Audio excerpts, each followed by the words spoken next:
0. 0 või? 0. Nii, hääl puhtaks. Diktor pühib hääle puhtaks. Niimoodi. Tere kõigile meie webinari kuulajatele. Pean tunnistama, et minul on see elus esimene webinar. Kuidas Egle sul? On olnud teisi igasuguseid üle kivide ja kändude katsetamisi, mida ma ise olen läbinud läbi Facebooki. Seekord me ei ole Facebookis, aga me oleme Webinar Jamis. Praegu tundub, et läheb ilusasti. Hoiame pealt, et kõik see tehnika, mis me siin jällesti set-up'i teinud oleme, et see peab kenasti vastu, ükski asi meil ei hakka siin streikima. On ju? Vähemasti selle tunni jooksul, mis me siin kavatseme koos rääkida. Aga kõigile kuulajatele, mina olen Urmas Kamdron, ma olen igapäevaselt müügitreener ja täna me räägime ühest väga erilisest müügist, nimelt Amazoni müügist. Ja Egle Radikontšov on meil täna külas. Egle, võib vist öelda, et Egle on Amazoni ekspert. Võib vist niimoodi öelda küll. Jah, see on nii uus valdkond, et neid inimesi, kes nii-öelda 20 aastat oleks tegutsenud, neid lihtsalt ei eksisteeri, neid, kes oleks 10 aastat tegutsenud, neid ei eksisteeri, et kõige vanemad tegijad ongi sellised 5 aastat ja siis on sellised mõneaastased. Mina olen 2 aastat müünud, nii et kui võib arvata, et 2 aastaga sa mingisuguse taseme saavutad, siis aitäh selle tiitli eest. Väga hea. Tähendab siis, see on ala, kus võib suhteliselt kiiresti eksperdiks saada. Võib vist niimoodi öelda täna? Jah. Väga hea. Ühesõnaga, Egle, mul on sulle küsimused. Kõik, kes meid kuulavad, vaatavad. Chat on avatud. Ma proovin küsida ära enda küsimused selle selgroo ja siis me jälgime silmanurgast kogu aeg ka, mis chatist jookseb. Kui mõni huvitav küsimus sama teema kohta, siis ma proovin hoida oma pilku sellel peal ja küsida selle vahele. Kui ei, siis me saame lõpus küsida. Ma loodan, et me saame siit kenasti scrollida ka. Saame. Väga hea. Nii, aga hakkame pihta. Egle, räägi korraks enda taustast. Kust tuled? Kus ma tulen, kes ma olen ja kus ma tulen ja kellega ma tahan reisile minna. Siit. Ma olen ajakirjandustaustaga. Olen Tartu Ülikoolis ajakirjandust õppinud kommunikatsiooni ja juba siis, kui ma ülikoolis artiklit kirjutasin, siis ma sain aru, et mulle üldse ei meeldi kirjutada. Ometigi ma läksin korporatiivmaastikule tööle. Kuidagi tekkis selline seis, et ma ei sobitu. Ma ei pea vastu, 1,5 aastat on maksimum, mis ma ühes või teises osakonnas siis juhina, ärijuhina, müügijuhina töötasin ja hakkas jälle kibelema. Kogu aeg sügeles midagi, kuskil oli vaja uusi väljakutseid ja nii ma põhimõtteliselt iseseisvusin 6 aastat tagasi tegelesin digiturundusagentuuri käivitamisega, andsin konsultatsioone üleüldse nagu ka müügiettevõtte kasvu kõige koha pealt, kuni komistasin pere 6-kuisel Aasia reisil Amazoni müüjate otsa. Okei, ma tahaksin küsida selle peale kohe, kas mujal on rohi rohelisem, kui ma sind kuulen. Kas sa mõtled? Kas Amazonis on rohi rohelisem? No kui sa oled oma teekonna läbi käinud ja täna oled Amazoni jõudnud, et rohi on seal päris roheline. Rohi on roheline, aga seda ei saa kätte. Selge. Väga hea. Ma kirjutasin ennem üles väga olulise lause. Amazon on maailma kõige suurem inglisekeelne e-ekspordikanal.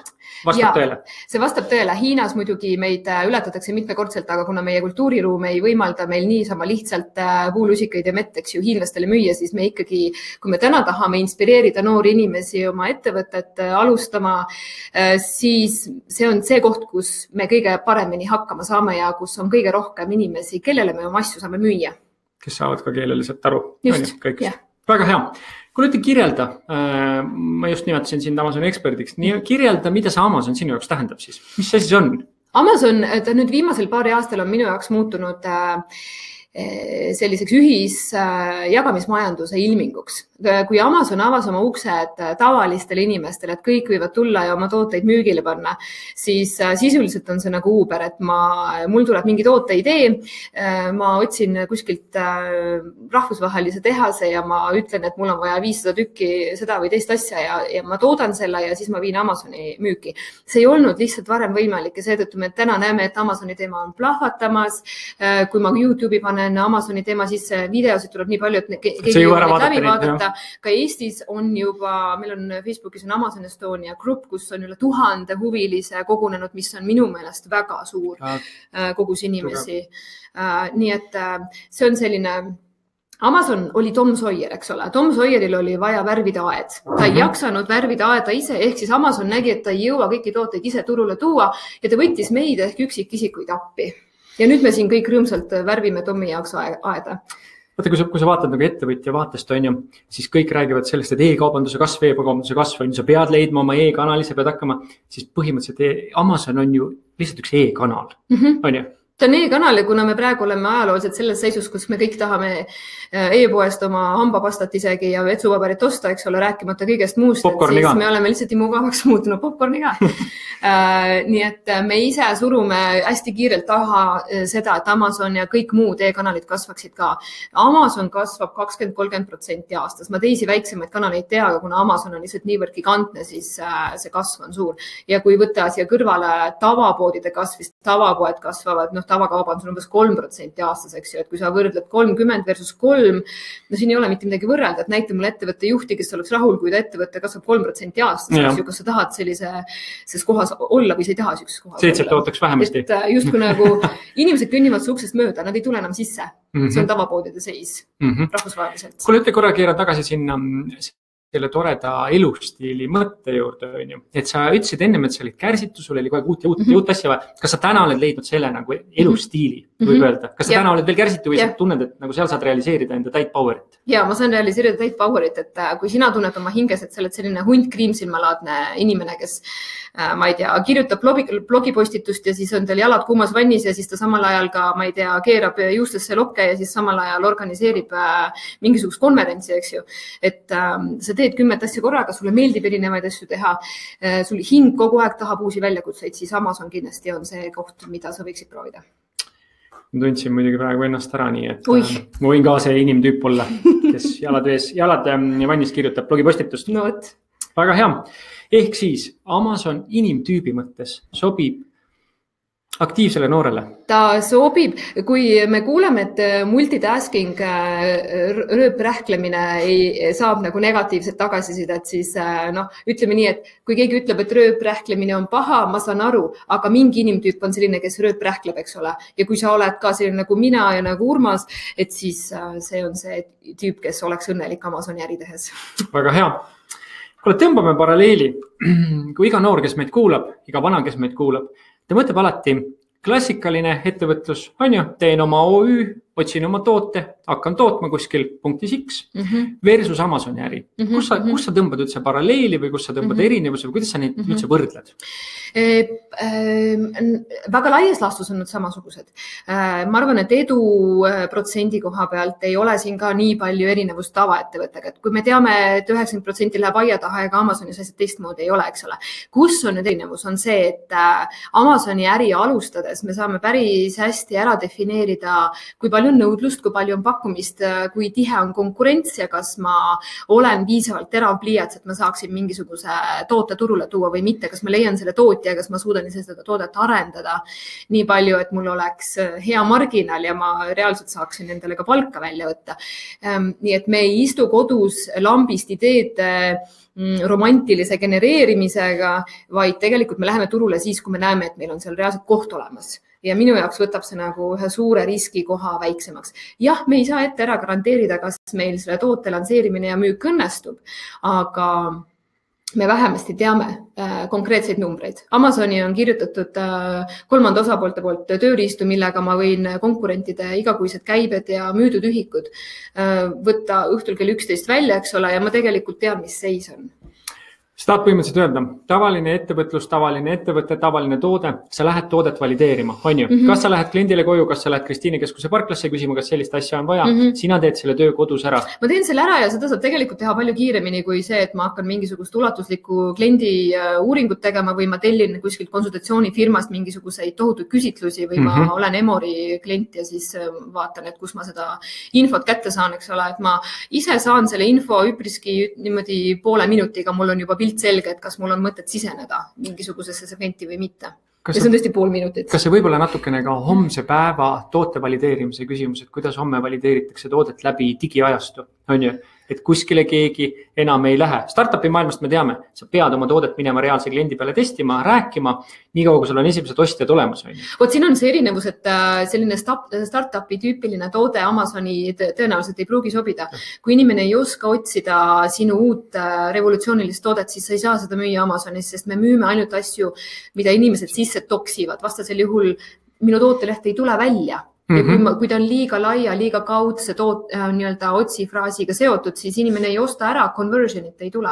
Nii et alati jäävad alles kõiksugused startup-induse värgid, kõiksugused rahakogumise platvormid, aga meie Amazonis tegeleme olemasolevate toodete müümisega, me teeme neid lihtsalt paremaks, huvitavamaks, me komplekteerime neid kokku, et inimesed ei peaks mitut erinevat asja ostma. Et ma näiteks ostan hambapasta, hambaharja koos, on ju. Nii et see on see koht, kus me väärtust anname. Okei. Kuule ütled, kui igat uut asja nagu müüakse, inimestele tudustatakse, siis alati on see, et tund aega hommikul teed tööd, ülejäänud on elad ookeanis. Nii, sa oled nüüd 2 aastat asja kallal pusinud, palju sa päevast tööd teed? No need inimesed, kes räägivad sulle, et sa müüd, et sa tund aega teed tööd ja siis ülejäänud ajad ookeanis, et need ilmselt tahavad sulle oma koolitust müüa. Ilmselgelt? Jah. Vähemasti mina olen seda täna näinud, on ju. Jah, võib-olla sa ostad siis ka, sellepärast sa tahad ju tund aega tööd teha. Ja jalad ees hoida. Jah, ometigi varvad tahavad pesu. Mis reaalsus on? Reaalsus on see, et ma arvan, et perspektiiv 2 aastat, kui sa lähed Amazonis toimetama, on täiesti aus iseenda vastu. Juba kas või sellepärast, et tsükkel, kui sa tood toodet turule, on umbes 6 kuud, eks ole. Ma hiljem võin natuke rohkem lahti rääkida, mis seal sisaldub, aga juba see, et sa tarnid tooteid Amazoni 2 korda aastas. See, et sa tellid neid tehasest juurde 2 korda aastas, see ei võimalda sul kõiki protsesse läbi teha nii kiiresti, et sa saaksid reaalselt aru, kas sa oled juba selles, mis sa teed hea või sul on veel ämbreid kolistada ja sa pead paremaks saama. Sa ei saa eeldada, et sa viid ühe toote turule ja siis sa tuled palgatöölt ära. Ei, sa pead arvestama, et umbes 2 aastat on ikka see, mis on nii-öelda enda väljakoolitamise aeg. Kas sul läheb hästi ja sa teenid selle jooksul juba korralikku kasumit või sul läheb, no ütleme nii, et kui sa tood turule 4 toodet, eks ju, sellest üks kindlasti tõenäoliselt läheb hästi ja ülejäänud on niimoodi, et pole liha, pole kala ja üks läheb kindlasti nässu ka. Et siis, kui sa sellise perspektiivi võtad, et miinimum 4 toodet, miinimumaeg on 2 aastat, siis kui sa selleks valmis oled, siis on kõik hästi. Et siis ma ütleks, et see ookean on sinine, käibeid, mida üks inimene suudab üksinda teha. No ma ei saa mingit piiri öelda, aga suurusjärk on umbes 100 000 kuus, mis suudab üks inimene teha, eks ole. See on üks inimene, üks toode või üks inimene 4 toodet praegu? Üks inimene umbes ikkagi mitu toodet. Ja sul võib ühe tootega minna väga hästi, aga see oleks võib-olla ka natuke jackpot, eks ole. Et pigem ikkagi täna me tahame, et meil on portfell tooteid, meil on 3, 4, 5, 10, 15 toodet. Me lihtsalt mingist toodete arvust alates, et me ei jõua enam neid ära hallata ja siis me tahame oma tiimi kasvatada. Aga umbes 100 000 käivet sa suudad tegelikult üksi ära teha. Okei. No, ma toon võrdluseks koolitusmaailma, 100 000 käivet per inimene on see maagiline piir, mida tahavad väga paljud ületada, mida väga vähesed ületavad Eesti koolitusmaastikul. Nii et selles mõttes sa ütled, et toodetega loomulikult toote marginaalid on teised ja toote müük on võib-olla natukene lihtsam kui iseenda töötunni müük on ju, aga sellegi poolest. Kuule nüüd ütle, mitu tundi sa päevast tööd teed? Päris ausalt. No ma olen müünud 2 aastat, eks ole. Siiamaani ma tegelikult, kui ma alustasin, siis ma tegin hommikul kella 8, ma tegin kodukontoris sel juhul. Hommikul kell 8 alustasin, mees ja lapsed olid kõik välja saadetud, uks oli kinni ja elu oli vaikne. Ja siis ma tegelikult lõpetasin umbes 12 öösel. Jah, see pole üldse Helesinine laguun ju. See ei ole ja see kestis umbes aasta otsa. Sellepärast, et sul on õpiprotsess vaja kuskile pigistada. Sul on ju muu elu ka. Sa ei saa asja ajada balansist välja. Kui sa kaotad ära oma sõbrad, kui sa ei käi enam trennis, siis lõpuks sa oled üks õnnetuse hunnik. Kes istub vaatab ekraani, silmad punased on ju. Kellel ei ole enam motivatsiooni mitte millegiga tegeleda ja siis sa mõtled, pikki mingu kõik. Nii et kui sa reaalse Amazonis toimetamise pluss õpiprotsessi paned üksteise otsa, siis ta ikkagi on ma ei tea, mis ta siis, mitu tundi see tuleb, aga 8-12-ni. Et siis mitte nagu... Mitte päeval 12-ni, vaid öösel 12-ni. Ehk siis väike indikatsioon siin, et algus ei saa olema mingisugune meelakkumine. Aga algus saab olema väga põnev selles mõttes, et kui sa õpid selgeks viisid, kuidas valideerida tooteideid, sa ei saa magama minna, saad aru, sa istud reaalselt voodis, arvuti käes, sul on silmad juba jooksevad reaalselt vett. Mees ja pere ootab, et tule magama. Mees magab ammu. Okei. Mees magab ammu. Sa valideerid, sest et inimesel ei ole üks huviala. Ei ole nii, et mulle meeldib müüa, ma ei tea, lambivirne ja võib-olla autovaru osasid on ju. sa leiad, seda võiks müüa, see toode teeb 50 000, nii paha kuulutus, ma võiks küll palju parema teha, miks ma selle ise, ma võiks ju selle 50 000 endale siis võtta, kui ma palju paremini hakkama saan, on ju. Siin tekib see hasardivärk, sa näed nii palju võimalusi, sa näed nii palju käibeid, aga teisest küljest on jälle see, et lõpuks sul on nagu 15 erinevat ideed erinevast kategooriast, sul pea on paks, sa ei tea enam, mis sul prioritiseerima pead hakkama kuskilt, on ju, kuskilt nurgast pihta hakkama. Väga hea. Kuule, rääkisid sellest, et tööpäevad võivad olla esimesel aastal päris pikad. Ja, aga ma võin lohutuseks tuua seda, et praegu ikkagi meil on tiim juba 2-liikmeline. Minu abikaasa Ivan oli tüdinenud sellest, et ta mind enam ei näe ja siis ta ütles, et ma liitun su tiimiga. Ta liitus... Mehega rakkesse pand sellest särisse. Ja. Okay. Ja kui ma saaks, ma paneks lapsed ka.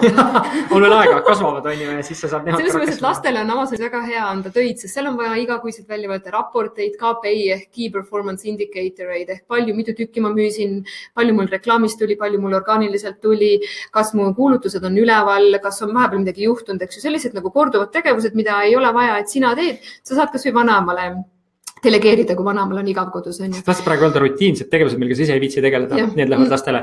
Okei, fair enough. Ja, et ühesõnaga, tegelikult me oleme praegu faasis, kus me abikaasaga me töötame kella 2 päeval ja meil on endal see, et kuna me oleme ennast nii üle töötanud, siis me alates kella 2 päevast me teeme trenni, lähme koju, hoolitseme ise enda eest, aga töötunnid tulevad jälle tagasi siis, kui me lanseerime uusi tooteid. Siis te võtate pikemalt seda... Siis on vaja, sest et lanseerimine ehk toote turule toomine on intensiivne periood ja ma natuke seletan lahti, mis on lanseerimine. Kui ma toon toote turule, panen ta Amazoni ülesse, see ei tähenda, et keegi iial seda näeb. Ta võib meanduda 58. lehel, eks ole, ja kus ma siis võiksin müüki eeldada, kui mu toode on silmade eest kadunud. Mul on vaja tagada see, et ta erinevate otsisõnadega hakkab tulema inimestele välja ja see on üks turundusmaatriks, mis ma pean hakkama realiseerima. Eks sa hakkad reklaami tegema? Reklaami tegema, listingu on vaja optimeerida, mul on vaja esimesed ostjad leida, mul on vaja review'd ehk toote ülevaated saada ja see on kõik paras sipsimine. Sisu tootmine põhimõtteliselt. Okei. Kuule, ütle, puhkust saad üldse aastas või kogu aeg iga päev pead olema rakkes, ära sõita ei saa Eestist? Amazoni müüjatel üldiselt me toimetame ju Hiina tehastega, eks ole. Meil on suhteliselt sunnitud sabatikal ehk peale sunnitud puhkus on veebruar. See on sellepärast, et Hiinas on uus aasta ja meie tehased puhkavad ja kui teisel pool liini ainult ritsikad sul vastu kajavad, no siis sul ei ole mitte midagi pihta hakata. Endalgi ma tahan lanseerida uut põnevat toodet. Tehas on puhkusel. Okei, nad tulevad tagasi veebruari lõpus, ma saan jälle toimetama hakata, aga seda sa pead arvestama, et iga aasta veebruar on põhimõtteliselt liin on tumm, eks ole. Kas sa kasutad puhkamises, kas sa kasutad reisimises, kas sa kasutad enese täiendamiseks või sa kasutad nii-öelda järgmise aasta plaanide konkreetseks läbimõtlemiseks, see on siis igaühe enda valik. Aga jõulud on suhteliselt kiire meie jaoks, nii et pigem kui jõuluvana annab pakid ära, siis me ikka korra vaatame, mis mu tehas kirjutavad, sest et ma tahan ju enne veebruari ikkagi oma asjad saada tootmisse ja jõulude peale langeb seetõttu selline nagu intensiivne tööaeg ikkagi. Ehk siis tegelikult meie eestlased, me teame, veebruar ei ole üldse mõnus kuu. Külm ja paha, kõle, kõik on ju. Kes on suusataja, sellel on väga hea. Ülejäänud inimesed tahaksid olla veebruari pallil, on ju, vaadata endasse, võtta aastad kokku ja minna uue edasi. Selles mõttes on täiesti võimalik, on ju. Ideaalne variant. Meie jaoks veebruar on nagu kõige mõttetum kuu aastas, eks ole. Ja mida võimaldatakse ka siis, et mine puhka või siis tee, mis iganes asju sa pead nagu mõttetööd tegema. Väga okei. Niimoodi, räägime natukene tavalises tootmises hooajalisus. Räägi sa Amazoni hooajalisus. Mis see sinu jaoks tähendab? Siin on mitu aspekti. No esiteks, kui ma Amazonis tooteid müün, siis ma võib-olla ei taha tooteid tuua turule, mis on liiga hooajalised nagu jõulukuuskeni. Sest et siis mul on käive ainult detsembris või novembris, aga ma tahan, et mul on toode, mis müüb läbi terve aasta. Kes ei tahaks? Kes ei tahaks. Aga oma erinevate tööriistadega me tegelikult näeme ära, mis kuul, kas nagu müük on stabiilne, kas ta läheb ülespoole, allapoole, et see ei olegi nagu probleem. Hooajalisus on oluline, kes vähegi on nagu jaekaubandusel kokku puutunud, teab, et asjad käivad ju väga suure sammuga ette. Jõuluasju hakkame ajama augustis. et selleks, et mitte põruda nüüd veebruaris, no ütleme nii, et tegelikult sügis on hästi nagu, kõik su raha läheb sügisel ära, sellepärast, et sa võtad jõulukauba, pead ära tellima, aga sa pead tellima ära ka selle kauba, mis on veebruaris vaja ära müüa, sest et järgmine kord, kui su tehas võtab toru, on märtsis. Nii et minu jaoks oktoobris tuleb välja käia päris korralikud summad selleks, et sa elaksid üle kuni märtsini. Ja märts tähendab veel seda, et kui mul ongi kaup otsa saanud, siis ega tootmine võtab ju 30 päeva. Ütleme nii, et märtsikuu mu tehas siis toodab ja kui toode on vähegi suurem, siis ta tarnitakse laevaga, see on järgmised 30 päeva. Ja kui sinna võtta toll ja Amazoni enda lattu jõudmise asjad paar nädalat, eks ole, mis teis on? Märts läheb tootmisele, aprill läheb logistikale, pool maid läheb pisiasjadele, on ja. Et ma pean oktoobris ära tellima sellise laoseisu, mis mul mai keskpaigani vastu peab. Ma kuulen sult kahte asja. Esiteks täpne finantsplaneerimine. Sul peab olema selleks hetkeks rahakauba välja panna.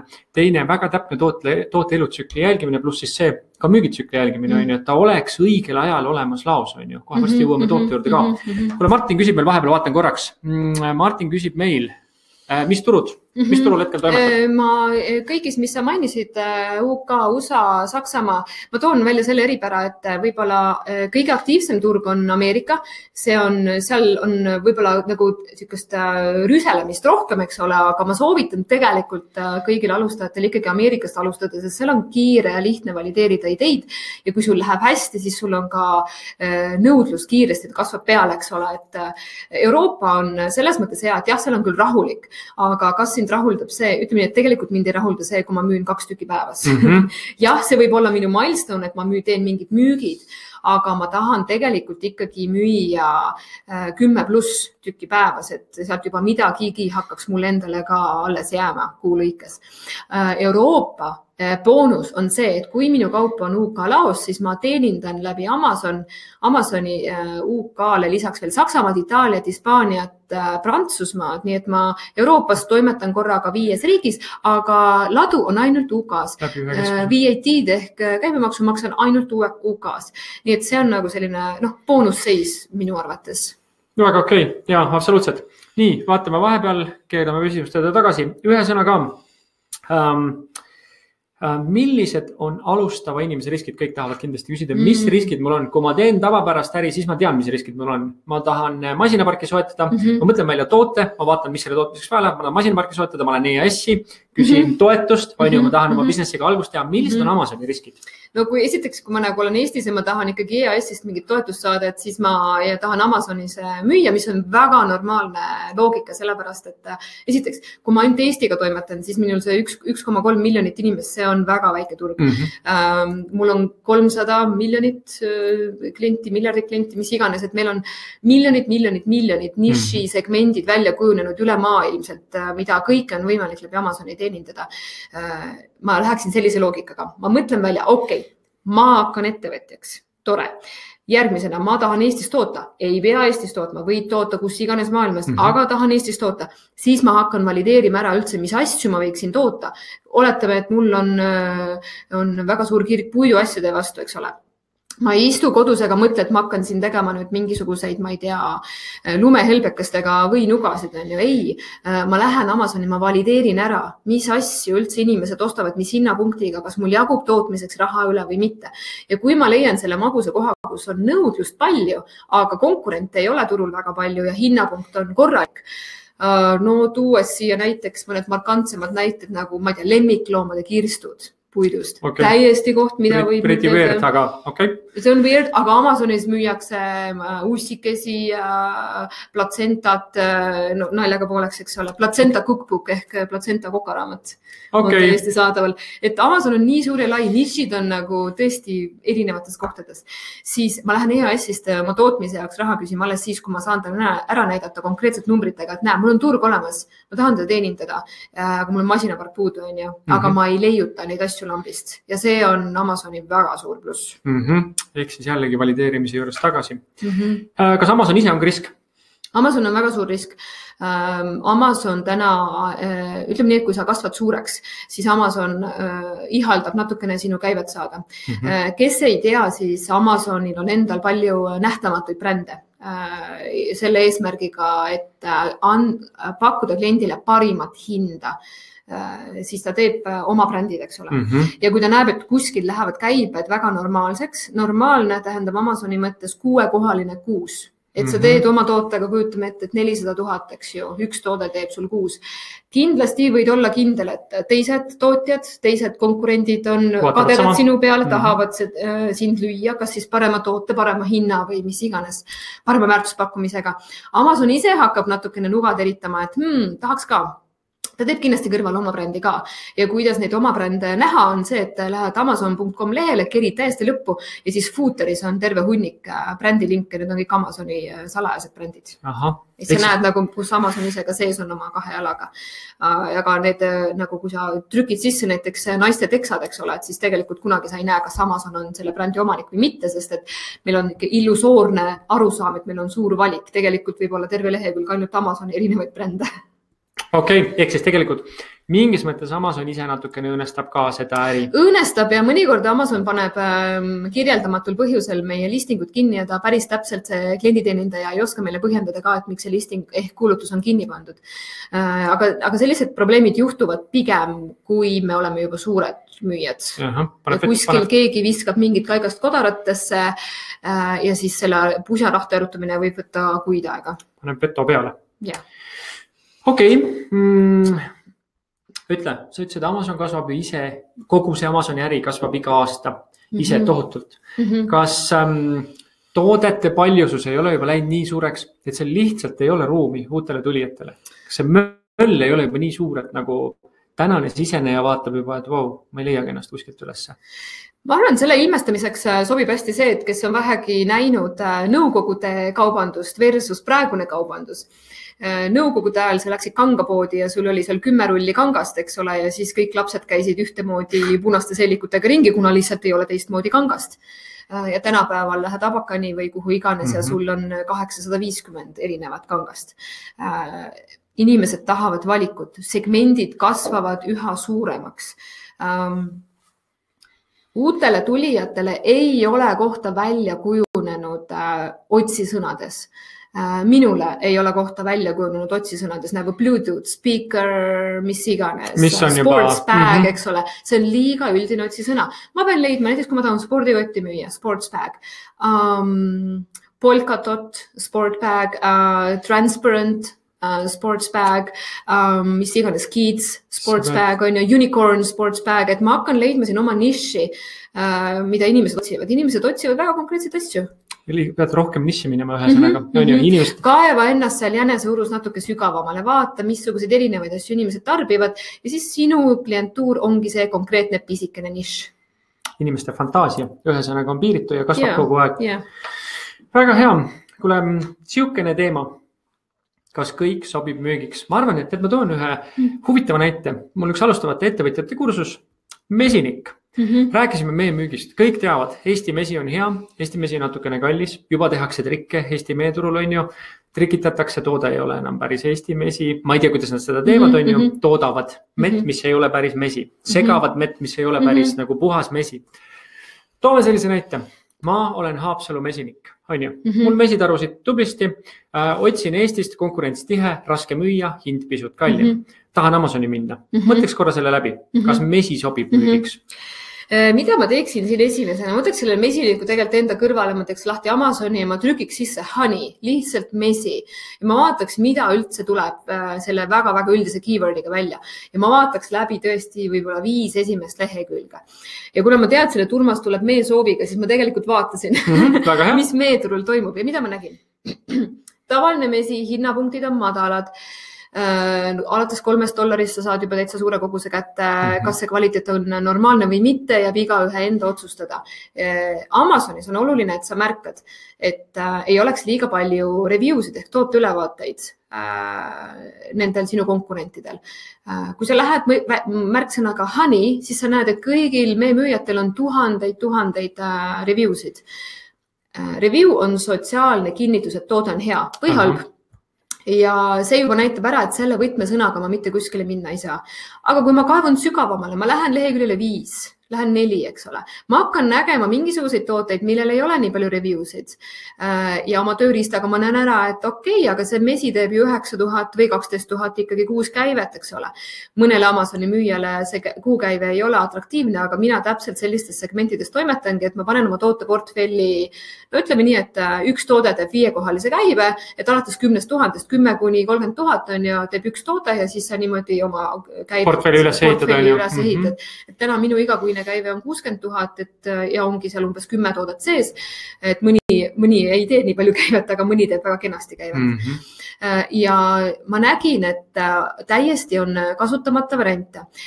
On palju mõmmipakendis meemüüjaid, aga kui sa tood juurde loogilise sellise nunnu loo, et aga miks ei võiks olla mesimummu pakendis mett? Mesi tuleb ju mesimummu käest. Need mõmmid pigem imponeerivad lastele. Selline nunnu mesimumm oleks täiesti disaini erisus ja mina täna seda, ma küll konkreetselt ei otsinud, aga esimestel lehtedel ma seda ei näinud. Ja see tundus esimene võimalus, kuidas ma saaksin üpris kergesti eristuda ja nii-öelda meeturgu, emotsionaalselt meeturgu endale võtta. Teine asi, mida ma leidsin, oli Uus-Meremaa, mis oli Manuka Honey, mis on natukene suuremate tervise ja põletikuvastaste näitajatega, eks ole, mille hinnapunkt oli päris normaalne, et müüakse isegi $33 ühte purgikest. Miks mitte leida endale Uus-Meremaal siis meetootja? Okei, mul Eestis on tarud olemas, aga... Ma tean, et kurkumimesi on täna Eestis on väga nagu tegi jälle põletikuvastane ja igati nagu... Kõik need asjad, saunamesi, mis iganes, et mis sa nagu Eesti poelettidel näed, mida sisse topitakse, spiruliinad, värgid, särgid, toksi sisse Amazoni, vaata, kuidas käibed on. Võib-olla ma nüüd ühe soovituse on erinevad tööriistad, tasuta tööriist käivete vaatamiseks on Unicorn Smasher, ehk siis, kui ma tõlgin eesti keelde, on küll väga naljakas, üksiksarve litsuja. Unicorn Smasher. Aga trüki sisse näed ühte roosat lehekülge ükssarvikuga. See on tasuta käivete vaatamise Chrome'i plugin. Ja siis sa saad reaalselt vaadata, mis need käibed on, eks ole. Okei, see tööriist ei ole nii täpne, sest on tasuta, aga kui sa vähegi tahad süveneda, siis sa juba leiad muud tööriistad ka ülesse. Ja no teine koht, kus eristuda on see, et mett võid ju pakendada teistmoodi. Hea võimalus siseneda on väikeste pulkadena, pisikestesse nii-öelda kilekõrte, siis pakendatakse mett. Seal oli nii-öelda uks on lahti, et tule ja müü, konkurents ei olnud liiga tihe. Võid müüa meekärjena, seal oli niimoodi, et ei olnud liiga palju konkurentsi. Siis põhimõtteliselt lase fantaasia lennata. Ja, katsu leida seda niši. Katsu lihtsalt põhitoote alternatiive on ju ja pakendamise emotsionaalsust. Ja muidugi see asi on ka veel, et miks mitte pakkuda juurde näiteks kuidas on see meie vurrilusikas või kuidas on see, eks ole. Et sa lihtsalt komplekteerid mingisuguse asjaga kokku, et sellest saab kinketoode. Sest mesi on ju nii-öelda saa terveks kingitus, lähed kellegile külla, soolaleiva kingitus võib mesi olla ja kui ta on juba kenas pakendis, tal on puuvur kaasas, siis ta ongi kinketoode. Ja ta ei ole enam lihtsalt endale ostetav tavaline tarbetoode, vaid ta on kingitoode. Ja pakendiga eristada on tegelikult üpris kerge, et see on disaini küsimus. Lipsu paned juba ümber ja inimene on valmis ostma. Jaa. Ütle, Egle, ma pean ausalt tunnistama, et ma käisin, ma ei tea, üle poole aasta tagasi, rohkem veel, käisin läbi Amazoni kursuse. Ma arvan, et see oli esimene Eesti selline live poolaktiivne Amazoni kursus on ju. Ja ma jäin selle taha pidama, et ma ei leidnud ideaalset toodet. Ütle, kas ideaalne toode on üldse olemas või kuidas selle peale, kuidas peaks mõtlema ideaalsest müügitootest? Sa takerdusid sinna, kuhu me kõik takerdume, analyzes paralyzes ehk analüüs halvatus. Sest et me laseme oma silmade eest nii palju erinevaid variante läbi ja lõpuks me enam ei tea, mis suunas joosta. Ideaalset toodet selles klassikalises mõttes ei ole olemas. Ideaalne toode ja pole isegi toode. Ideaalne asi on see, kui sa lähed edasi ja sa tegutsed. Sa ei saa ära võtta kõiki riske e-kaubanduses, seal on nii palju erinevaid hammasrattaid, mis peavad koos jooksma, aga kui me jääme liiga palju analüüsima, me ei tea, kas me läheme õige tootega peale, siis see on kõige suurem viga, mida algajad teevad, sest nad jäävad sinna kinni ja nad väsitavad, nendel pea kogu aeg käib, kas see on õige, kas see on õige, kas see on õige. Ja nad lõpuks väsivad sellest ja nad hülgavad selle idee. Oluline on leida üks toode, millega ma teen need sammud läbi. mul on väga oluline saada see toode ülesse, teha see esimene müük, proovida panna reklaamid jooksma, saada oma esimene review sellele. Esimese toote puhul ei ole oluline, et sa eeldad, et mul tuleb siin 8000 käivet, millest 3000 saan võtta endale töötasuks välja. Ei ole nii. Esimene toode on protsessi testimiseks. Ja selles mõttes ei ole vahet, mida sa müüki paned, peaasi, et sa paned. Meil oli kodune ülesanne 5 paari suvasokke osta, müüa ja teha protsess läbi. Ma mõtlesin, et lollakad, mis suvasokke, et ma panin ideaalse toote ja hakkan päriselt businessit tegema, mingid sokiäri ma küll ei hakka tegema. Ja aga sa oleks võinud panna üles, ma tean teisi õpilasi, kes panid mingi leed, pirnid ja asjad ja need ostati reaalselt ära. Ehk siis ma surin ära sellesse analüüsi ja mõtlesin lõpuks, ma lõin käega, mõtlesin, et ei ole ideaalset toodet, igal pool on juba mingi konkurents ees. Mul ei ole piisavalt head tootearendust, ma jätsin selle asja sinna paika. Ehk siis sind kuulates ma mõtlesin, et võib-olla peaks tagasi Amazoni pöörda. Jah, pane need sokid siin üles. Pane need suvasokid 5 paari ja müün maha, saan protsessiga vähemasti hakkama. Kuule, räägi logistikast. Me teame, mis tähendab tavalise äri logistika, sellest saavad kõik ühtemoodi aru. Räägi Amazoni logistika. Mis tähendab? Amazoni logistika on huvitav, sest et ta tegelikult võtab ära väga suure töökoormuse sinu enda õlgadelt. Kui sul on, ütleme nii, et sa oled sokisahtel Eestis ja sul on siin Eestis ladu ja sul on e-pood ja siis inimene tellib mõmmidega sokid, on ju, sa ju iga jumala selle tellimuse võtad vastu, sa käitled, sa saadad selle Põlvasse ja siis sa veel, võib-olla tegeled selle esialgse klienditeenindusega, et ala ma ei saanud oma sokke kätte, et saada mulle korduspakk. Amazon teeb tegelikult kõik selle asja sinu eest ära. Sinu asi on saata oma hulgi kogus Amazoni lattu. Sa maksad selle eest Amazonile teatavat tasu, see on umbes 30% sinu toote lõpphinnast ja Amazon ladustab ja tarnib kliendini tooted ise. Ehk siis sinu ajupotentsiaal vabastatakse selleks, et sa saad tegeleda tootearenduse, turunduse, uute toodete otsimise, ma ei tea, ettevõtte kasvuga.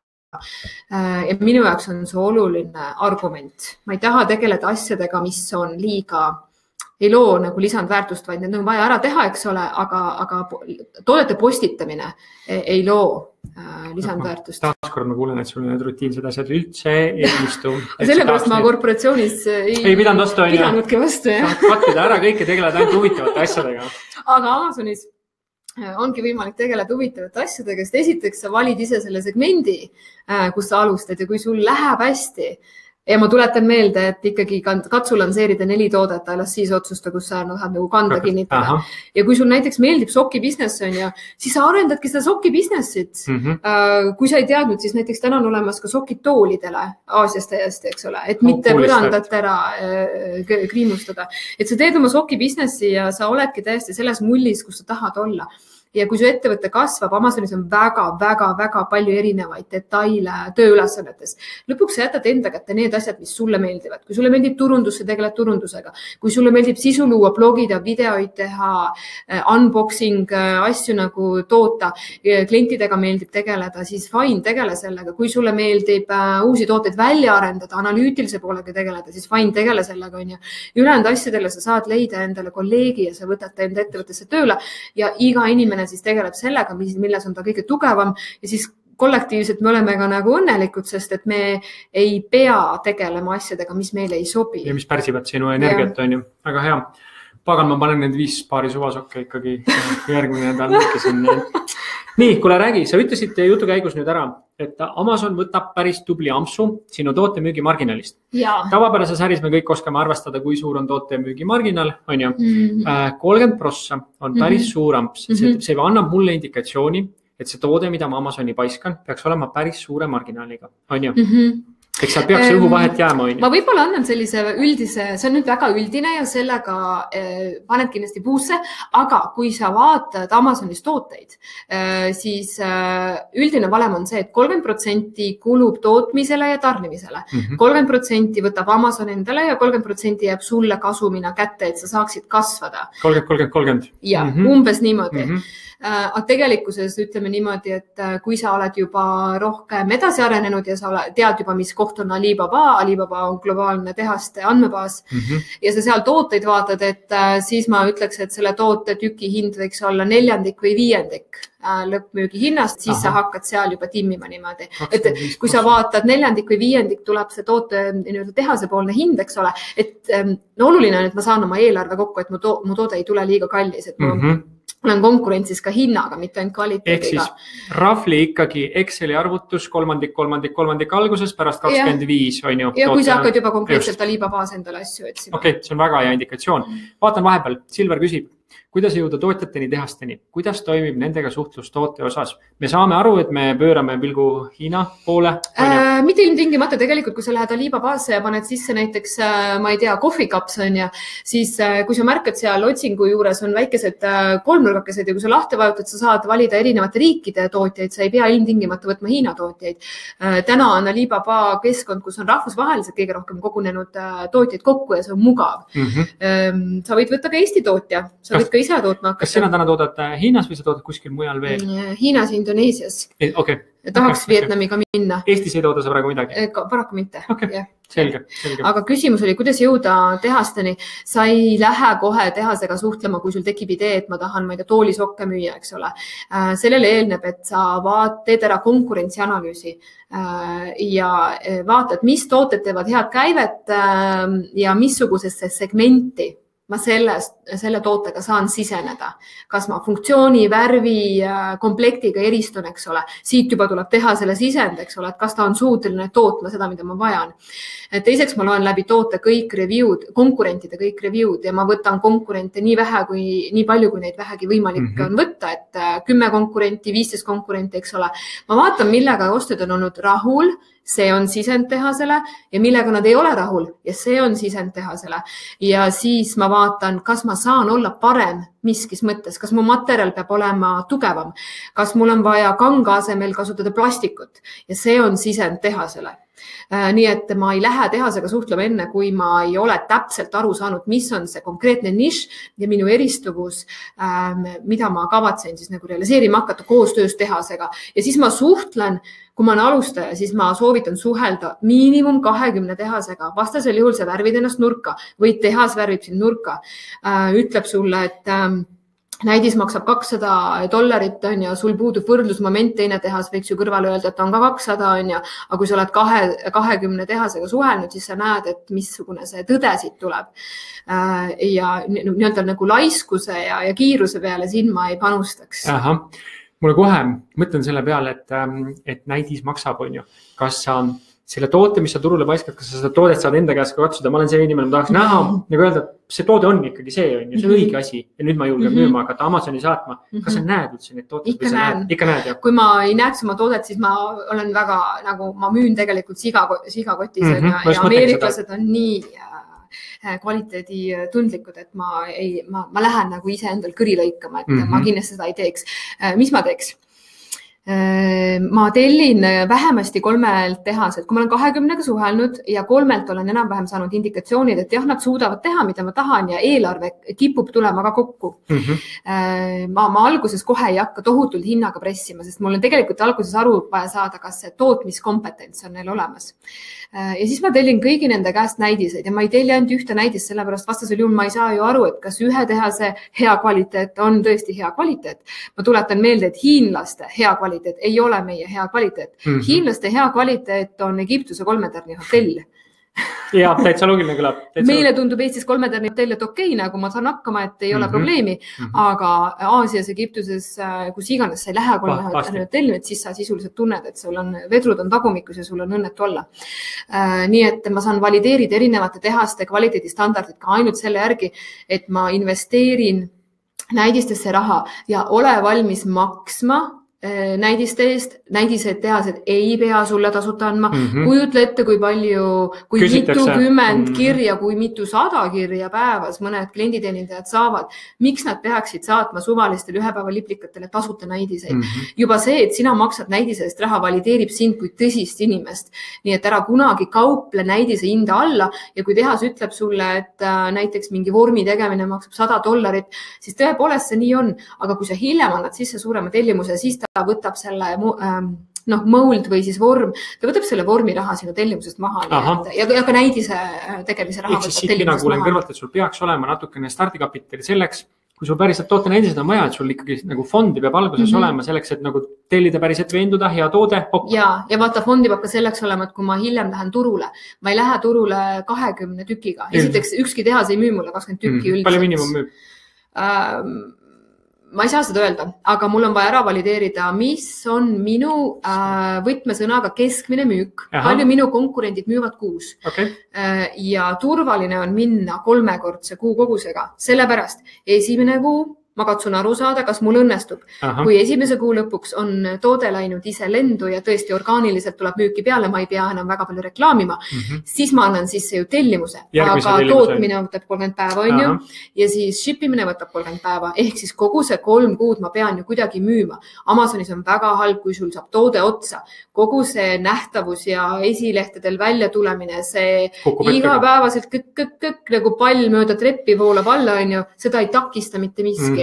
Mitte miski. Ja siis, kui sa oled tagasi back in stock, siis oled sa jälle 58. leheküljel ja saab teile tampima. Amazoni orgaanika ise on see, et kui sul on empty stock, siis ta laseb sul paikselt kaduda sealt lihtsalt minema nii kaua, kui sa saad. Ehk siis see 3 kuu kogus on sellepärast, et sa jõuaksid, kui lendab, siis sa jõuaksid järgmise partiiga õigeaegselt lattu. Ja kui ei lenda, too bad, sorry, see on kadu või mina olen pidanud laskma nii-öelda hävitada. Ma arvan, et tegelikult Amazon ei hävita, tegelikult Amazon müüb nii tagastatud kaupa kui ka nii-öelda hävitamisele saadetud kaupa. Nad tegelikult müüvad alustega hulgiostjatele, kes siis kuskil dollaripoodides või ma ei tea, ema, isa suvalises nurgapoes, eks ole, müüvad suvalisi asju, et siis nad müüvad su asjad maha, aga mina olen reaalselt pidanud ka mingisugune 10 toodet laskma lihtsalt laost välja viia, sest mul ei õnnestunud nende toodetega ja see on täiesti normaalne.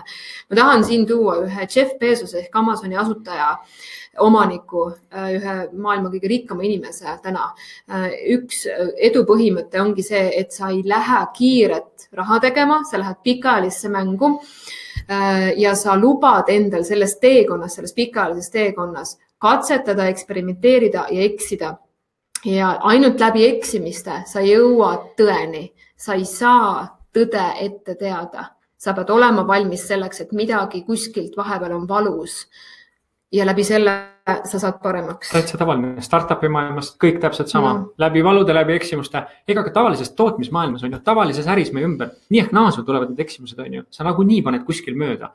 Midagi ei lähe sinu plaanipäraselt, on ju. Nii et ma arvan, et kuskil... Ma tooksin siia lihtsalt juurde selle paralleeli, et Amazon ise ei ole 10 aastat välja võtnud kasumit, mida ta teeninud on, vaid ta on reinvesteerinud selle uutesse toodetesse, et välja tuua pilveteenused, katsetada droone, et luua poed, kus sul täna ei ole sularaha ega pangakaarti vaja, eks ole. Alles viimastel aastatel me näeme, et Amazon hakkab ka raha natukene välja võtma. 10 aastat, kõik raha tagasi, 0 kasum ja siis ütleme nii, et meie 10 aastat nagu 0 kasumi ei toimeta, aga paar aastat ei ole hea Amazoni ettevõttest raha välja võtta, sest sul ei ole võimalik kasvada. Jah, igaüks võib öelda, et kui ma olen saavutanud käibe, ma ei tea, 50 000, eks ole, et ma saan siit igakuuselt kõrvale endale panna $5000 ja ma saan sellest oma palga ära maksta ja mulle heaks eluks sobibki, siis nii on. Aga see on risk, sest mis siis, kui sinu tootega midagi juhtub. Sul ikkagi on vaja laiendada esiteks oma tooteportfelli ja teiseks ütleme nii, et kui sa juba Amazoniga oled nii kaugele jõudnud, et sul on 50 000 käivet, sa oled ikka parajalt ettevõtlik tüüp. Sa ei istu selle 50 000 peal ja ei ole oma eluga rahul ega kratsi oma naba. Sa ikka lähed edasi. Täpselt samamoodi tavalises äris. Täpselt reinvesteerimine täpselt samamoodi. Väga hea.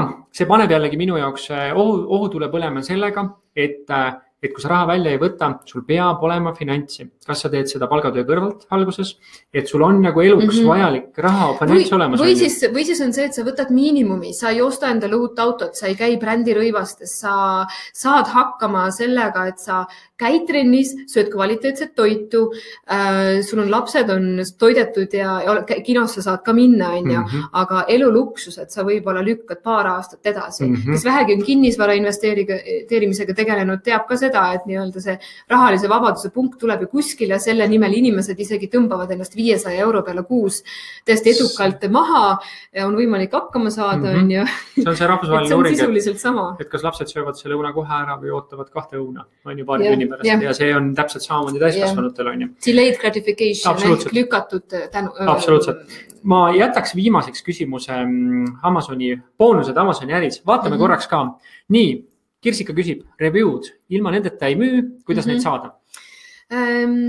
Ametlikult võid sa nad niimoodi saada, et sa paned toote üles, võib-olla alandad oma toote hinda veidikene. Praegu ma räägin just lansseerimisstrateegiast, aga kuna see tekitab kiire läbimüügi suure tõenäosusega, siis sealt võib tulla ka review'sid orgaaniliselt. Ja kui sa arvestad, et orgaaniline review'de saamise sagedus on 100 ehk 1%, eks ole, siis sa tead, et okei, ma pean müüma 300 toodet, et saada 3 review'd, et midagi mul on seal juba olemas. Amazonis on olemas early reviewer programm, mis maksab $60, saad 5 review'd, aga sa saad selle määramata aja jooksul. Amazon ei ütle sulle, et sa saad selle kohe. See tuleb paari kuu, ma ei tea, poole aastaga. Siis on võimalik sul teha Amazonis giveaway'sid, sul on võimalik panna reklaamid peale, et suurendada läbimüügi ja läbi selle review'sid saada. Siis me saadame klientidele järel follow-up kirju, kus me oleme nende vastu kenad, küsime, kas toode jõudis kenasti kohale ja et kas ta on nõus toodet nagu ka hindama. Me kindlasti ei tohi öelda talle, et jäta positiivne review, jäta 5-tärni review. See on reeglite vastane. Ja siis seal kõrval on hall maailm. Just. Kuidas tegelikult asju tehakse. Nüüd ma küsin seda, ma küsin halli maailma kõige lihtsam variandi. Sina paiskad oma mee, sa oled mesinik, paiskad mee turule, 10 Eesti sõpra ostavad mett, kirjutavad review'd. Kas see on hall ala või ei ole hall ala? Kui need sõbrad on sul, istuvad näiteks sinuga samas Wi-Fi's, siis see on probleem. Kui need sõbrad istuvad sinuga samas Facebooki kogukonnas, on sinu sõbrad, siis see on probleem. Kui sa tellid need review'd kuskilt Upworkist, Fiverrist, see on ametlikult, olete nagu töösuhtes, siis see on probleem. See on probleem sellepärast, et nii kui Amazon mingite botidega riisub kuskilt andmebaasist, et sina ja reviewer olete seotud. Esiteks, sa saad, nagu jalgpallis on kollased kaardid, punased kaardid on ja sa kogud enda müüja kontole negatiivset kollased kaarte kogu aeg. Su kontot ei panna ilmselt kohe kinni, aga mis juhtub ka nende revieweritega on see, et nende kontod lõpuks pannakse kinni, kui nad näevad, et nad on mõjutatud review'sid kirjutanud või makstud review'sid kirjutanud. Ja inimene selle oma isikliku kontolt mitte iial kunagi ei saa enam ühtegi review'd kirjutada. Et ka sinu sõpradele on see risk. Ehk siis ostja konto pannakse niimoodi kinni, et ta ei saa. Ta saab osta, aga ta ei saa ühtegi review'd kirjutada. Ja ma ei tahaks seda oma sõpradele. Ehk siis tegelikult perekonna sõprade käest, jah, me võime küsida. Aga ma pigem vaataks, kas mul näiteks on Ameerikas kuskil mingi laiendatud tutvusringkond. Äkki mu mingi sõber käis kuskil Utah's kolledžis ja siis tal tekkis mingi sõmpru, ma ei tea, tantsis seal kauboi tantsu ja seal tekkis mingisugune oma grupp on ja kuidagi Facebooki sõprade eest minna edasi üks sammukene. See on nüüd mitteametlik ja seda osa just kui praegu ei ole, aga Facebookis, kui on kinnine grupp, mitte avalik grupp, vaid kinnine grupp on ja mingi, ma ei tea, kokandushuvilised muffini sõbrad on ja sa tahad mingit küpsetusvormi müüa on ja siis sa lihtsalt uurid seal, et teed sükest nagu mitteametlikku müüki, paned 2 muffini vormi pildi näiteks. Ja palud võrrelda, et kuule, ma tahan osta on ja ma tahaksin hullult hakata küpsetama, et missugune vorm teie arvates on parem ja need inimesed, kes ütlevad, et sinu vorm on reaalselt parem on ja siis sa võid hiljem nendega võib-olla chatis siis öelda, et näed, aga tead, ma toon selle turule, et aita mul testida, et kuidas seda toimib on ja see kõik on mitteametlik, ma tegelikult ei tohiks seda juttu rääkida ja siukseid nii-öelda ManyChat ehk siis automatiseeritud Facebooki chati bot on ka üks viis, mis toob väga hästi review'sid. Neid teid kindlasti on, kes on nii-öelda kaevub Amazoni, siis ta leiab need viisid ülesse ja see kõik on reeglite vastane. Kui sind avastatakse, on pahasti. Ma ise lansseerisin viimase toote nii, et ma tegin 0 review manipulatsiooni. Praegu on 6 review'd ja see tuligi reaalselt selle pealt, et ma alustasin kõva reklaamiga toote hinna viisin oma hinnani, ma tagasin selle läbimüügi ja muidugi mu toode oli väga hea. Mul on kõik 5-tärni review'd ja ma ei ole nendest mitte ühtegi manipuleerinud, aga ma lubasin endale aega oodata. Ma teadsin, et mul läbimüük on olemas, ma ränkimisel, indekseerimisel liigun edasi. Lihtsalt minu konversioon ehk ostude sagedus on veidi nigelam, kui mul review'sid veel taga ei ole. Ehk siis minu 2 kauget lätlasest sõpra, 2 leedukat, 2 poolakat. Kellega sa suusamel kohtusid, kellega sa Facebookis sõber ei ole, nad võivad ka Ameerikas tellida selle toote, sa maksad selle neile kinni PayPali kaudu või mis iganes. Aga ostke palun mu mett. Ostke, tarbige see mesi ära ja jõuludeks ja kirjutage päris ausalt, et see on hea mesi. Te teate tegelikult, te olete sõbrad, te teate ka ja te tajute seda kvaliteeti, see on hea mesi ja see on kõik okei, on ju.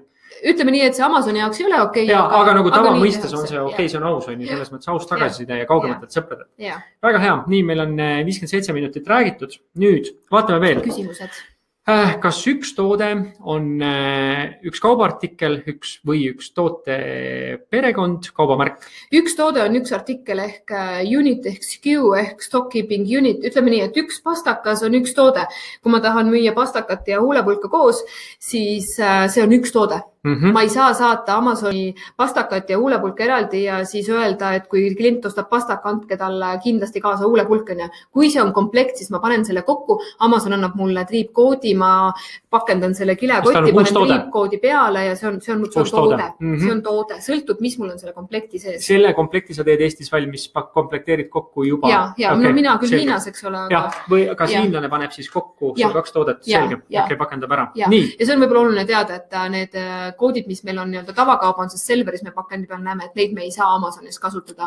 Kõik tuleb üle kleepida Amazoni süsteemis saadud kleepsudega. Väga hea. Nii, klient saab osta erinevatelt tarnijatelt tooteid ühe saate kuluga. Näiteks sokid meilt, raamatud teised tarnijad. Ja Amazonil on püsikliendi programm nimega Prime. Sisuliselt Prime'i liikmed saavad kõik tooted tasuta kohale, nad võivad osta. Neil on seal miinimum ostusumma, eks ole. Kui ma ostan $1 pastaka, siis Amazon ei taha seda päris tasuta kohale saata, aga kui ma ostan juba mingi alates $20 või nii, või mis ta oli, $12, $11, et siis ta juba, siis on tarne tasuta ja ma ei pea mingisugust, ma ei tea, $59 kokku ajama. Et Ameerikas on, sellepärast on Prime ja Amazon on selline kärbseliimi paber, et nii kui sa harjud ära sealt tellima, tarne on tasuta, tarne on kiire, sa ei lähe mujale, sest keegi teine ei suuda sind nii hästi ka nagu valiku koha pealt rahuldada. Täitsa aru saadab. Nii, Martin küsib, kas odavad tooted ostetakse ka ükshaaval, kui klient peab maksma 3 sokipaari eest transpordi eest 4 saatmiskulu? No kui sa on Prime'i klient, siis sa ei maksa. Siis ei maksa, sa maksad kuumaksu, on ju? Jaa, aastamaksu. See on mingisugune 100 taala kanti. Okei, kui sa ei ole Prime'i klient, siis sa peaksid maksma sellest suhasokkide eest transpordikulu. Jah, aga kui ma ostan pastaka ja ostan sokid, on ja siis Amazon pakib ikkagi ühte pakki ja ma maksan ühe transpordikulu. Aha, kui mina tellin Eestisse Amazoni laost sokid ja pastaka, tema paketeerib mul selle kokku ja võtab mult ühe transpordikulu. Aga siin märka seda, kauba juures on alati näha, kas ta on, kes see seda saadab välja, kas see on FBM ehk Fulfilled by Merchant, need on 3. osapoole laod, või ta on FBA ehk Fulfilled by Amazon, ehk siis kui need tooted, mis on Fulfilled by Amazon, FBA, need lähevad kõik ühte pakki. Sest Amazoni laost saadetakse välja. Nii, maksude teema, ma teadsin, et see tuleb. Simo küsib, kuidas sa lood maksude deklareerimisega? Kas Amazon teeb selle ära, kui firma maksukohustus tekib teistes Euroopa Liidu riikides? No mina müün praegu, eks ole, Euroopas, ma müün Ameerikas. Ameerikas mina täna ühtegi maksu ei maksa. Ameerika maksusüsteem on fundamentaalselt teistsugune kui meil siin Euroopas. Ameerika kliendid ostavad ära netohinnaga toote ja kui osariik otsustab, et tuleb juurde maks, siis see tuleb toote hinnale juurde ja selle maksab kinni klient. Kuna mina füüsiliselt Ameerikas ei eksisteeri, mul puudub seal töötaja, ladu ja pood, nagu füüsiline pood, siis mul ei ole ka osariigi põhist müügimaksu kohustust. Ehk siis meil kui Eesti müüjatel on tegelikult Ameerikas täna, ma ei tea, kas see tulevikus muutub, on üpriski hea müüa. Nüüd Euroopas me maksame selle järgi, mis riigi laos meil reaalselt on füüsiline kaup. Nii et kui mul on UK-s ladu ja kui Saksa klient ostab ja UK-sse Saksase kohale viiakse, siis ma ikkagi maksan mitte Saksa maksu, vaid ma maksan UK maksu. Nüüd siin on omad erisused, et kui mul oma see käibepiir Saksamaal läheb üle mis iganes 100 000 €, siis ma pean hakkama Saksamaal maksma. Aga summa summarum ma maksan sama maksu. Lihtsalt küsimus on, mis riigi valitsusena ma maksan. Aga need on juba erisused võib-olla, mis need on spetsiifilised ja need ei tohiks siin tagasi hoida, et maksud ei hoia hetkel. Maksud ei ole meile probleem. Küsib Katrin. Kuidas Amazonis raamatute müüki teha? Kas on mõni hea soovitus raamatute müügi aktiveerimiseks täna? No seal on samad põhimõtted nagu tavakauba puhul, et sul on vaja läbimüüki tekitada, sul on vaja leida mingisugune kogukond, kui sa näiteks kirjutab muinasjuturaamatuid on ja otsi oma muinasjutu kogukond üles kuskilt Facebookist või nii, paku neile soodushinnaga seda raamatut. Ehk siis sotsiaalne müük väljaspool Amazoni. Sa pead suunama, sa pead turundama oma raamatut niimoodi, et sa näitad Amazonile, et sul on läbimüük ja kui sul on läbimüük, siis sa mingisuguste võtmesõnadega hakkad klientidele tulema esilehtedel. otsingutega välja ja siis tuleb peale orgaaniline otsing. No raamatutega paraku muidugi on see, et kogu maailm algas raamatutest on ju. Et jah, et kuidas sa seda sisu nagu kommunikeerid, et kui sa ei ole tuntud bestselleri autor või sa ei ole mingisugune tohutu, ma ei tea, millega täpselt raamatuid müüakse. Sa võid, kui sa manipuleerid, et ütled, sa oled Eestis bestselleri autor. Lasteraamatu bestselleri autor. Ütleme kõik oma eetika piires. Arusaadav, ei, lihtsalt mõtlen, et kui sa USA-s ei ole European bestseller. Jah, et siis ole hea tõest ära. Ole hea tõest ära. Nii, vaatame korraks veel. Nii, review'd on käidud, see on käidud, erinevad tarnijad, nii, saatmiskulu, simomaksud on käidud, see on meil käidud. Kuidas Brexit mõjutab UK kaudu tegutsemist? Brexit mõjutab nii palju, et UK Amazon täna juba oma ärioperatsioonid juriidiliselt ehitab üles niimoodi, et kui Brexit toimub mis iganes diiliga, et siis on võimalik edasi minna. Meie täna ei tea, kas nii-öelda see Euroopa põhiladu jääks UK-sse või ta koliks näiteks Saksamaale. See selgub siis. Aga Amazon valmistub juba, juriidiliselt me juba pidime kirjutama alla uutele lepingutele. Väga hea. Nii, räägime nüüd Amazoni elu boonustest ka. Vahepeal küsimusi rohkem ei ole, jälgime silmarugast, me oleme tegelikult üle tunni juba rääkinud, on ju, et ja, kindlasti on boonus see, et kui sind huvitab piiramatu rahaline ja asukoha vabadus, siis kindlasti on see siin olemas, aga ta ei ole olemas 3 päeva pärast. Ilmselgelt. Long run. Eestis on müüjaid, kellel muidugi on ka juba tiim taga, kes teevad 1 kuuga $1 miljon käivet. Me oleme täna juba jõudnud sinna. Eesti müüjaskond kasvab nii kiiresti, et kui see müüja eelmisel aastal tegi 600 000 parimat kuud, sel aastal tema parim kuu on juba $1 miljon, eks ole. Et vaata ise, kuidas 12 kuuga inimesed suudavad oma ettevõtte käibeid kasvatada. See on kosmiline käibekasv. Küsimus on nüüd selles, et kas sa armastad stabiilsust või sa armastad väljakutseid ja sa tahad kõrgeid boonuseid. Nii et ma ütleks, et sellele inimtüübile, kes armastab väljakutseid, on hunt kriimsilm ja teda motiveerib pikemas perspektiivis vabadus ja selle igas mõttes on Amazon suhteliselt ideaalne ärivaldkond. Kas sul on ka sellise situatsiooni olnud, et sa oled pidanud, ma ei tea, olid päevatööl, hakkasid Amazoniga nokitsema, sa peaksid reageerima Amazonis, ma ei tea millelegi, aga sa ei saa reageerida, sa teed päevatööd, on ju, sa ei saa. Kas midagi sellist on, mis paneb sulle piirid ette, et sa tegelikult peaks kohe reageerima? Ja, no mina ma lõpetasin oma digiturundusagentuuri töö ära olukorras, kus ma ei suutnud endale maksta veel palka ja ma lõpetasin sellepärast ära, et ma tahtsin ennast valusalt nurka mängida. Ma tahtsin, sest et mul oleks 10 euro tagumikus, et ma kiiresti liigun edasi, et ma ei kuluta liiga palju aega, liiga põhjalikuks õppimiseks, sest et see analysis paralysis ei võtaks üle. Et sa pead hakkama liikuma, vahet ei ole. Kas valesti, aga liigud. Palgatööga just, kui nagu ongi see, et sa keskendud 2 asjale korraga, mida me teame, et kui me teeme mitut asja korraga, meie tähelepanu on hajunud, aga Amazon justkui tahab, et sinu content on Amazon, sest tal on nii palju contenti selles endas, millega sa tegeled. Ja kui sa pead, ma ei tea, lasteaiakasvataja ametikohalt ümber lülitama e-kaubandusse, siis sa ei ole 100% kohal ja sa ei suuda kumuleeruda seda iseenda teadmist, kuidas minna edasi selles õpiprotsessis võimalikult kiiresti.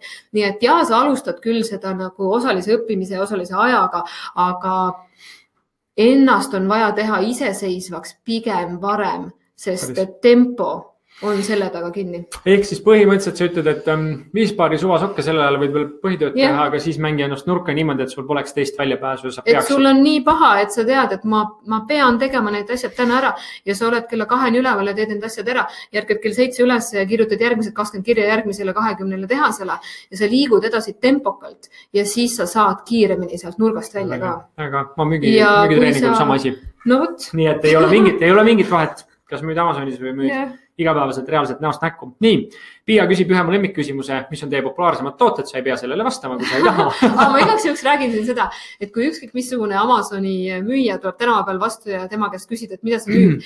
Ma olen küsinud, kus ma olen küsinud. Ja mis sa ütled sulle? Midagi ei ütle, ämavad seal midagi. No mul on erinevaid asju siin. Ja ma siin umbes kodukategoorias ja mul laste kategoorias. Ja miks me tegelikult otseselt me ei lähe reklaamima, mida me müüme, on see, et see on väga suur töö, et leida vähese konkurentsisituatsiooniga, suure nõudlusega turg, kus mul on lihtne tulla turule. See on 50% sellest, mis tagab mulle edu, eks ole, et mul on õige toode. Piia, sorry Piia. Arusaadav, ma juba teadsin tegelikult, mis sa selle küsimuse vastad, aga ikkagi. Nii, Jan küsib, millistel alustel loobub Amazon toote müügist, millal ta paneb su toote kinni? Kui sa ise oled jobu ja teed lollusi, siis listing läheb kindlasti kinni. Ehk siis sa teed nagu Black Hati, ehk siis sa teed, Black Hat, kes teab, on häkkerluse vorm, ehk siis sa teed asju, mis ei ole lubatud. See on üpris kindel viis, kuidas kiiresti kinni minna. Amazon paneb kinni ka siis, kui mõnede kategooriate nõuded lähevad karmimaks. Laste kategoorias on teatud tooteid, kus on keelatud toodete müük, kuna Ameerikas on reaktiivne juriidika. Kui juhtub midagi halba, mõni tita sureb ära, siis konkreetsele tootele pannakse keelud peale. Me ei saa neid asju kõik ette teada. Kõik, mis on nahale määritav, sisse söödav, on kindlasti keeruline, sest seal on omad nõuded erinevate riikide poolt, eks ole, kuni ISO sertifikaatideni välja, mida üksikisikuna sa ei ole suuteline kinni maksma.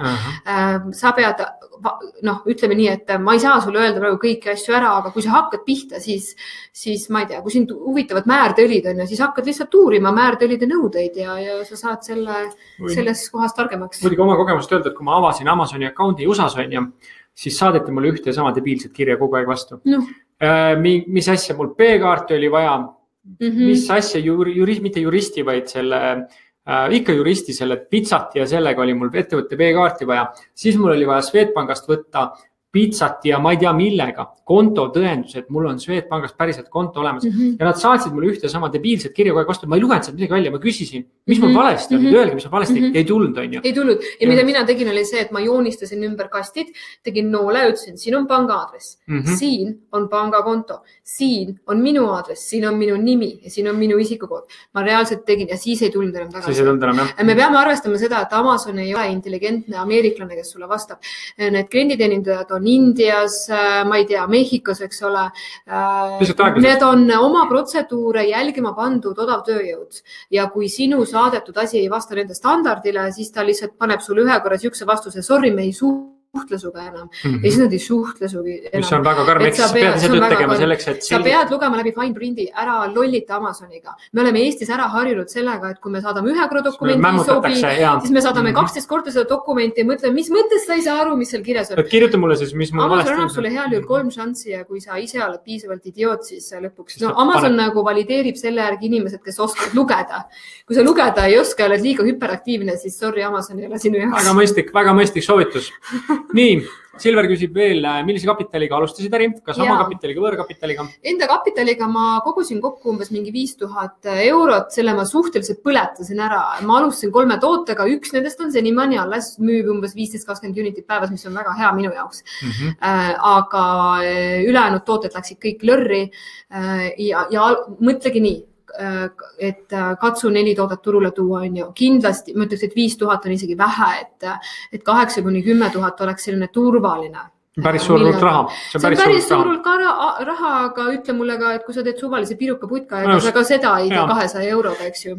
Siis roostevaba köögi alla läheb seal rohkem raha juba selleks, et hakata seal koha peal midagi tegema. Väga hea, Paavo küsib, Amazon versus eBay. eBay on 3 korda väiksem. Miks panna oma 8 tundi või 12 tundi sisse kuhugi, kus sul on 3 korda vähem kliente.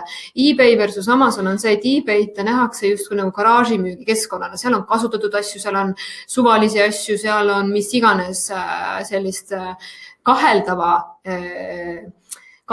taustaga kraami. Amazon on kvaliteedis väga konkreetne.